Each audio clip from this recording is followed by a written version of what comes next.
PLT Gubernur Aceh, Nova Iriansyah bersama rombongan melayat ke rumah duka almarhum Bupati Bireun, Haji Saifan Nur. Di Desa Payangmuneng Pesangan, Bireun, Selasa 21 Januari 2020 malam. Nova Iriansyah bersama rombongan tiba di rumah duka pada pukul 19 WIB. Sebagaimana diketahui, sesaat sebelum Saifan Nur menghembuskan nafas terakhir, PLT Gubernur dan istri yang sedang berada di Medan untuk transit sebelum melakukan kunjungan kerja ke Kabupaten Aceh Tenggara, sempat menjenguk sang bupati.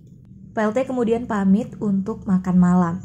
Saat makan malam inilah orang nomor 1 di Aceh itu mendapat kabar bahwa Bupati Bireun periode 2017-2020 telah meninggal dunia.